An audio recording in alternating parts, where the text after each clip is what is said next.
এক্ষেত্রে আমরা বলবো যে কেউ যদি স্বপ্নে রশি দেখে, স্বপ্নে যদি সে রশি দেখে, তাহলে এটা গুড সাইন। এটা কেমন যেন আল্লাহর সাথে একটা প্রতিশ্রুতির সাথে সম্পৃক্ত, কারণ আল্লাহ তাআলা কোরআনে ইরশাদ করেছেন ওয়া আতাসিমু বিহাবলিল্লাহি জামিআ। আরবিতে রশি আরবি হচ্ছে হাবল, মানে ওয়া আতাসিমু বিহাবলিল্লাহি জামিআ, তোমরা আল্লাহর রজ্জু বা রশিকে আঁকড়ে ধরো।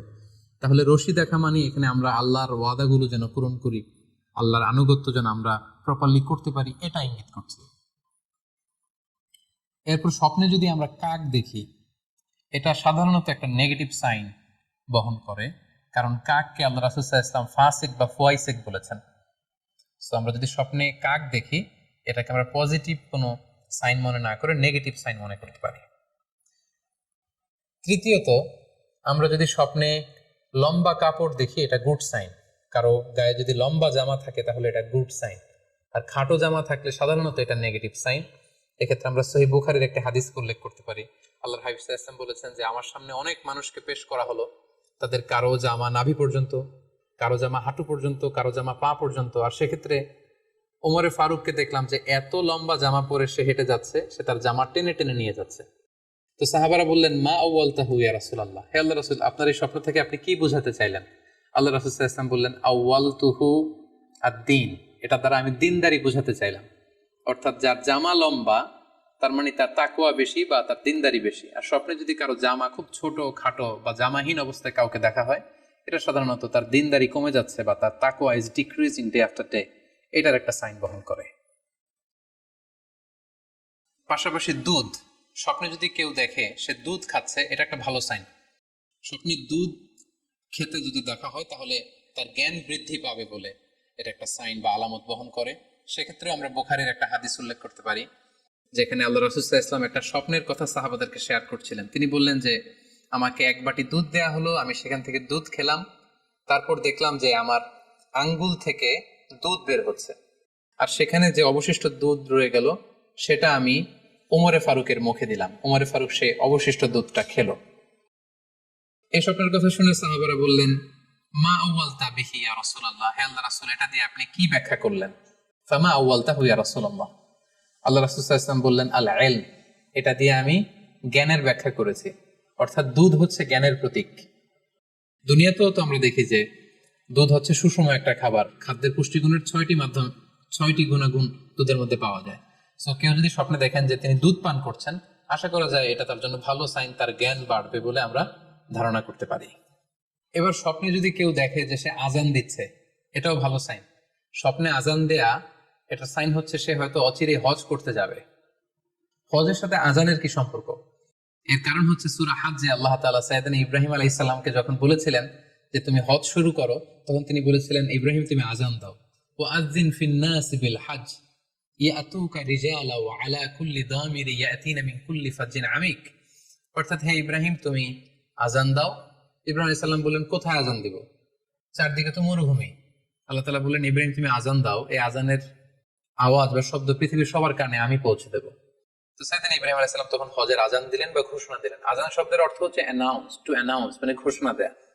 সো আপনি যদি স্বপ্নে দেখেন যে আপনি আজান দিচ্ছেন বা কেউ আজান দিচ্ছে, তাহলে সে অচিরে হজ করবে বা হজ রিলেটেড কোনো একটা ব্যাখ্যা হতে পারে। এভাবে আজানকে হজের সাথে সম্পৃক্ত করা হয়েছে এবং এটা ভালো একটি স্বপ্ন।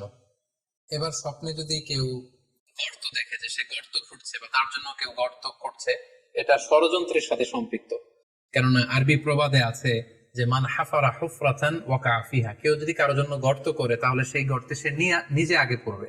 তাহলে গর্ত করা মানে অনেকটা কারো বিরুদ্ধে শত্রুতা করা বা ষড়যন্ত্র করার একটা চিহ্ন বহন করে।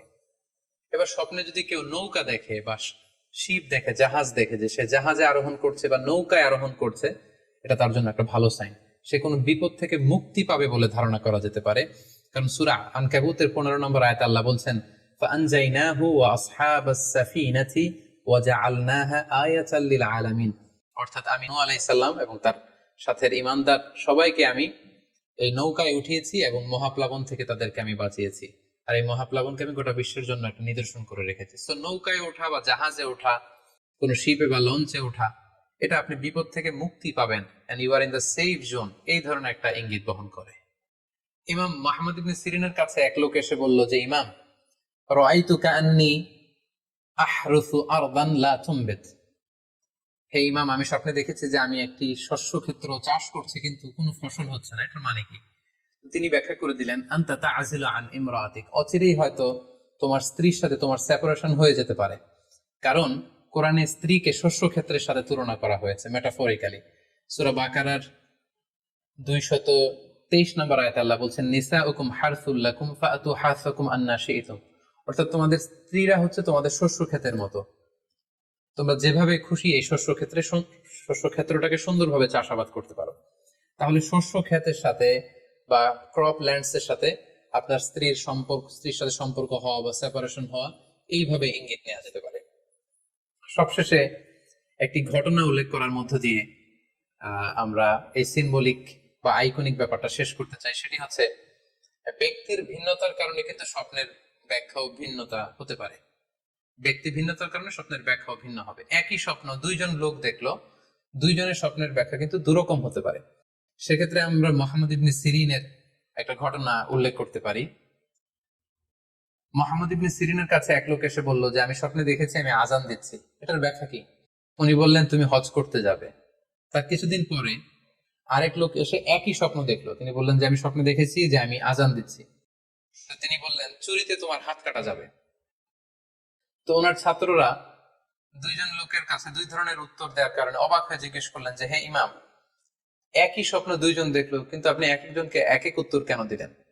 তো তিনি বললেন যে এই দুইজনকে আমি চিনি এবং তাদের ব্যক্তিগত জীবন সম্পর্কে আমি জানি।